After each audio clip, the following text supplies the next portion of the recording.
In this class we're going to look at competitive advantage.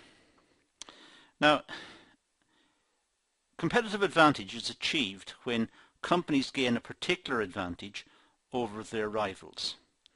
This could be an advantage in marketing or in production, in distribution, in any one of the functional areas.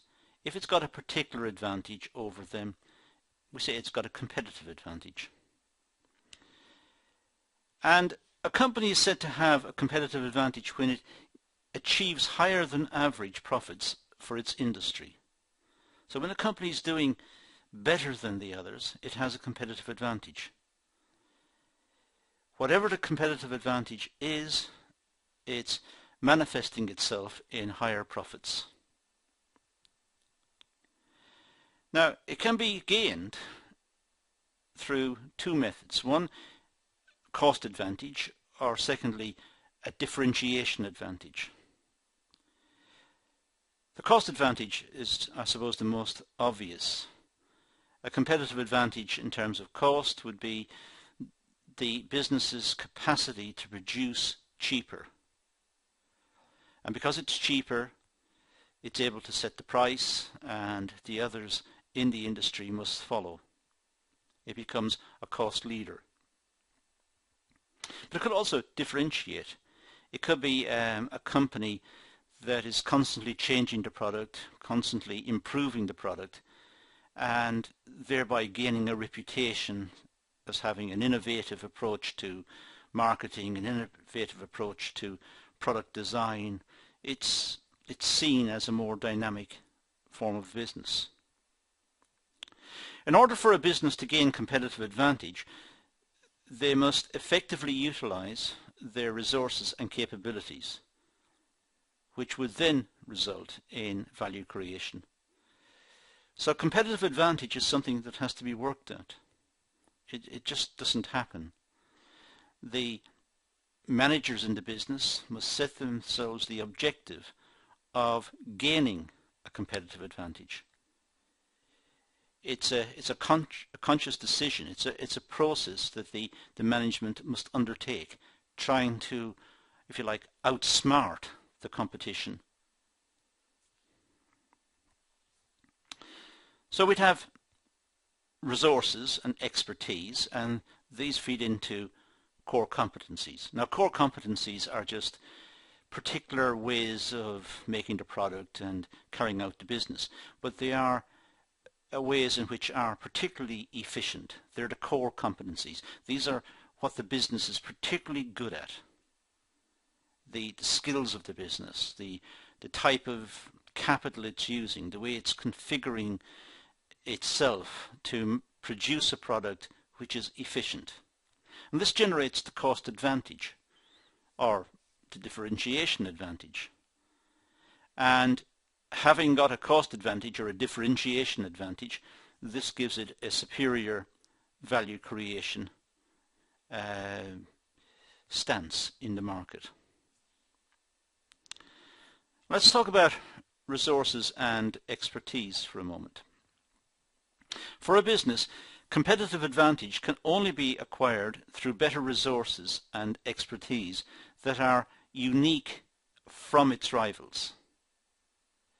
So the business should have access to resources which are different to the rivals, and it should be able to configure those resources in an innovative fashion. The idea is to outcompete the rivals, and it can do that by having access to particular resources and then using these resources in an optimal fashion.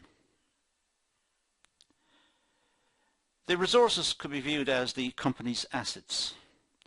They're useful for creating value and gaining competitive advantage, which can not easily, I should say, be copied by the competitors. So the business creates a competitive advantage that the competitors would find difficult to emulate. The competitors can't copy, they can't reproduce. There are all sorts of advantages here and ways of protecting the advantage.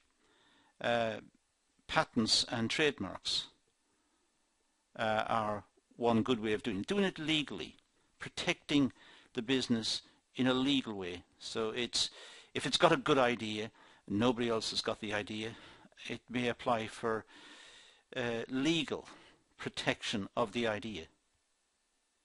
That means if the competitors use the idea, a legal action may follow.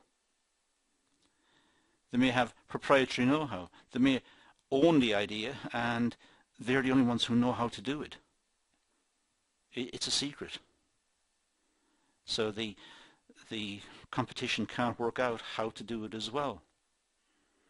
The company reputation is important. The customers may see the business as a particularly high quality producer of a product that's highly desirable. So the company's reputation is at stake, and the company gains from having a good reputation in the market. And it may have branded its goods, so it's got a certain equity in the brand. Customers see the brand and they trust it, they like it, they've got experience of the brand, so it's seen as high quality. And the brand is, once the brand has been marketed, then subsequent marketing is reinforcement of the brand. The loyalty builds up in the customers towards the brand, and that gives it an advantage in the market as well. But of course the business needs to benchmark its activities. It needs to be aware that the competitors are trying to outwit it. So it must try to get benchmarks to see how well it's doing. It cannot be complacent. It must measure its performance and try to measure its performance against competitors ideally. A company's expertise refers to its ability to utilize its resources effectively from the competitors. An example could include bringing products to markets faster than competitors, or different advertising techniques, or having an effective value chain. It's how the resources are used. If the business can bring a product to market fast, from original draft ideas right through to the final product, and it can do this in a short space of time, it'll gain an advantage. The competitors will find it difficult to match that development. So perhaps it's bringing new products to market frequently, and it has a reputation of being innovative and putting out new products for the customers to experience.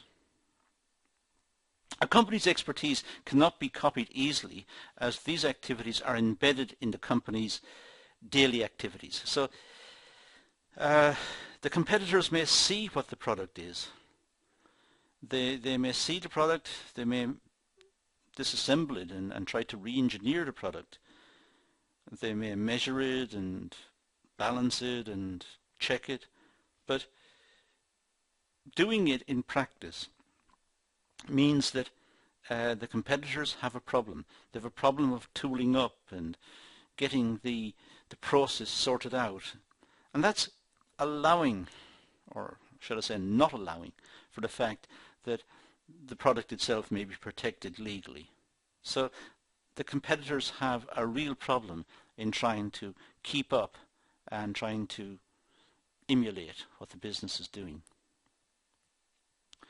So a company's resources and expertise put together form its core competencies, which further encourage innovation, efficiency, quality, customer demand. So the resources and expertise form the core competencies of the business. Now, cost advantage and differentiation advantage. Well, a company's core competencies is a means of developing a lower cost structure or a unique product that would provide extra benefit to customers. So the core competencies are important because these are what give the business its cost advantage. This is what the business is good at. It's good at, let's say, production.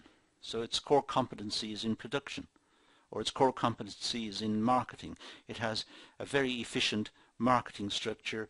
The marketing personnel have an expertise in the market, have a good reputation in the market, giving the business a core competency. So the core competency generates lower costs, and this will provide benefit to the customers. Perhaps they're able to sell it cheaper or make the supplies more stable in the market. A company's competitive strategy and their position in the industry need to be considered before deciding on their central focus. So the company needs to know where it stands in the industry. How competitive is it?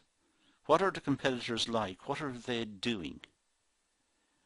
What direction is the market taking? What are the latest fashions and trends in the market? What do the customers want? So a lot of it is to do with good and accurate market research, but it's also based on observations, just simple observations of what the competitors are doing, the types of products they're bringing out. Depending on the assessment of likely outcomes, a company may decide to lower cost or to differentiate. So, having looked at the market, having looked at it critically, the business may decide to continue with the product but cut its price. Engage in activities which will lower costs and which will enable it to cut the price in the market, or to differentiate the product. Keep the product going but add new functionality, change the product in some way which makes it more attractive. Now, let's look at value creation. In order to achieve competitive advantage, a business must deliver one or more value-creating activities which provide more value than their rivals. So, competitive advantage is linked to value creation. The business must deliver one or more value-creating activities.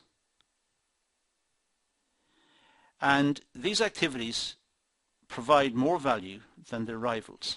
So it's looking at developing products which are valued by the customer.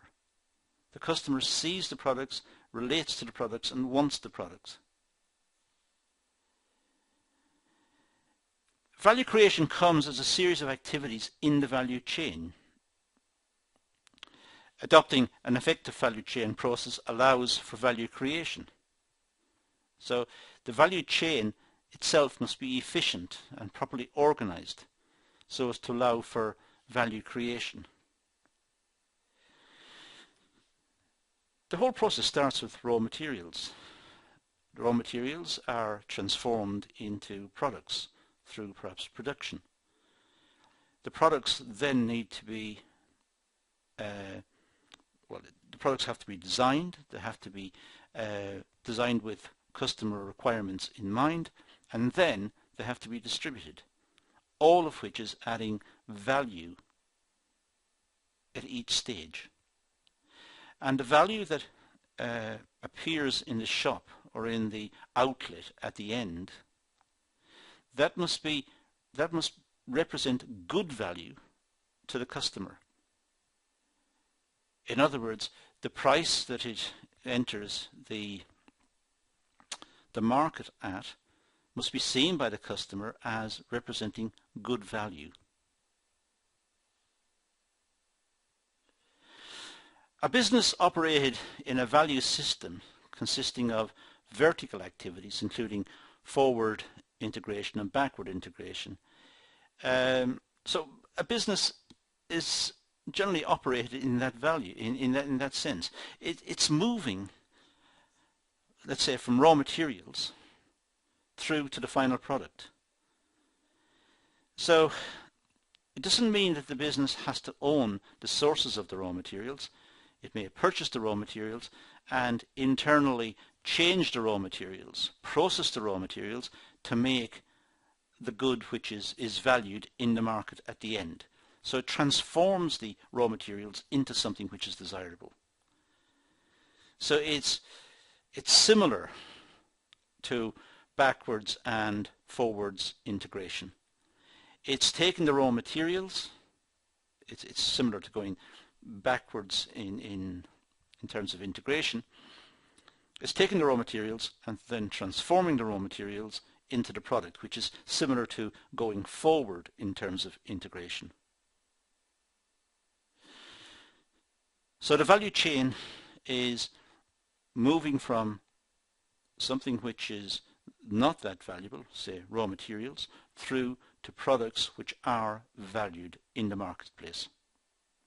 And it's that process of adding value creation, and then comparing the final product with what the customer is willing to pay.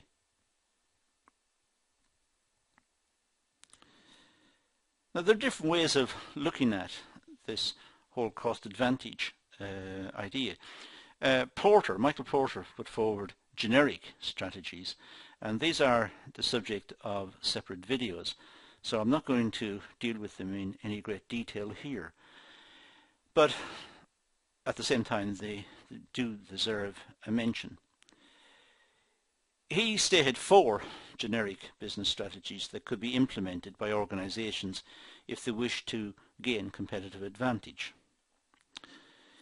The 4 strategies in Porter's model look into the extent to which the range of an organization's activities are perceived to be narrow versus broad, and also the degree to which a business aspires to differentiate its products. So Porter developed a framework to look at generic strategies. And without getting into it, that is the nature of the generic strategies developed by Porter. Measure of product differentiation on the vertical axis, so low differentiation and high differentiation, and the range of business activity, quite narrow range of activities or a broad range of activities. And then the boxes fill out what the strategies could be. As I said, subject of a separate set of videos, so I'm not going to labour the point here. Let's move instead to differentiation. The aim is to meet customer demands or needs that have not been fulfilled. That's the idea with differentiation. It's to see what customers want and see if there are requirements or needs of the customer that are not currently fulfilled, and if it's possible to redesign the product or develop the product in a different way so as to more effectively, more fully meet these customer needs. This strategy involves charging a premium price for the product to cover high production costs. The reason being that there is value-added features, better quality for the customers. So differentiation can be adding separate features, new features to a product to make it more appealing to a particular customer.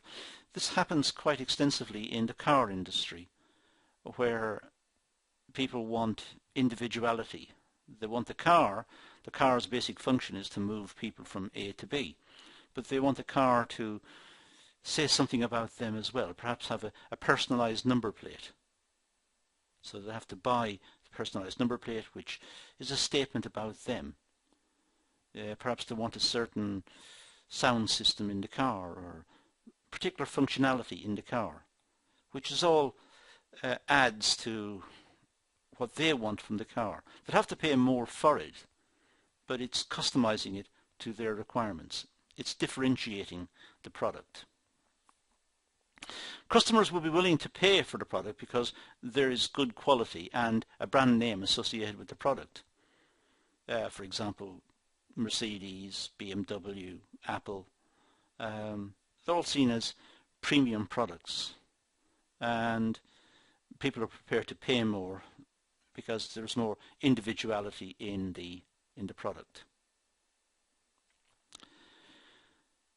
Now let's look at cost leadership and look at competitive advantage in the context of cost leadership. Well, here we could think about beating competitors by dominating the industry and be known as the low-cost producer. The emphasis here is to minimize costs, resulting in a reduction in the selling price to customers and hence greater sales. The examples here would be in cars, let's say Nissan, Dell computers, and that's Walmart actually, not Wellmart. So different. It's looking at selling to customers with a low price, and it's aiming to gain an advantage through cheapness, so that it's mass sales, mass production, mass sales. A differentiation focus is to gain an advantage through differentiation. Differentiation only occurs within one or a small number of target market segments.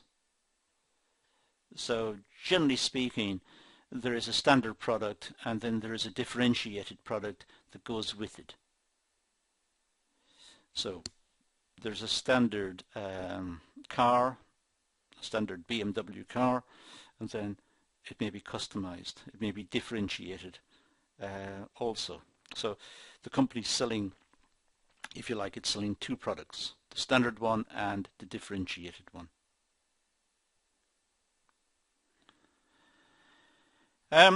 Determining the needs of customers in a particular segment may focus the business on opportunities for innovation and differentiating the product so as to precisely fit customer needs.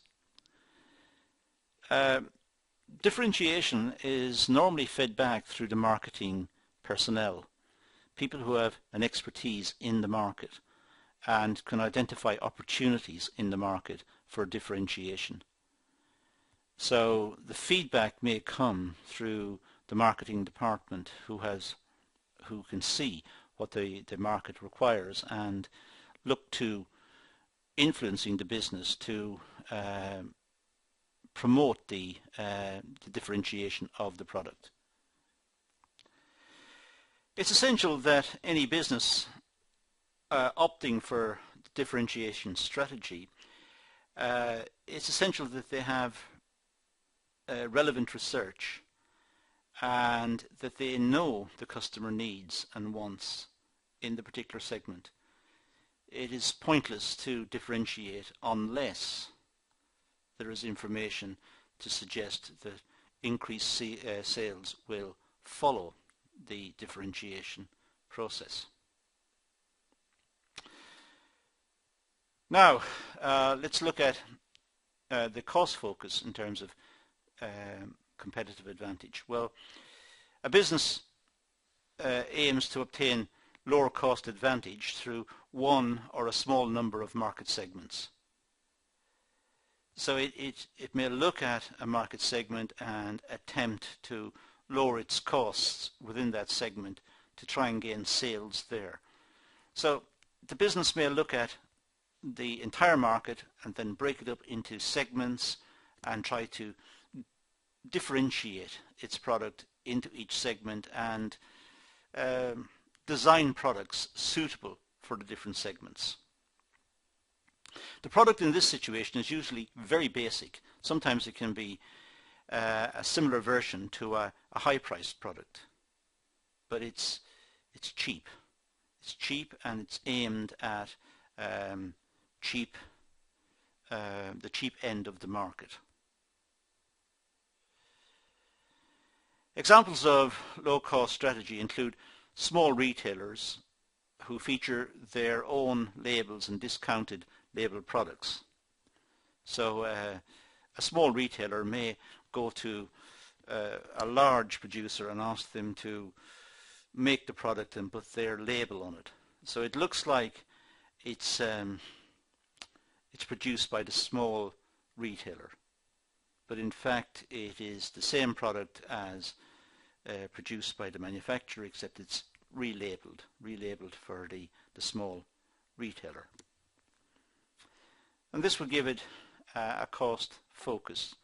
The idea is that that retailer sells good products, their own products, but it sells them cheap. This happens in retailing in many quarters, in food, in confectionery, and so on. So this class has been about competitive advantage. We've looked at various ways in which competitive advantage may be gained and the type of activities a business may engage in order to generate competitive advantage. And that's all I want to do in this area. So I'm going to leave it at that and say thank you for watching.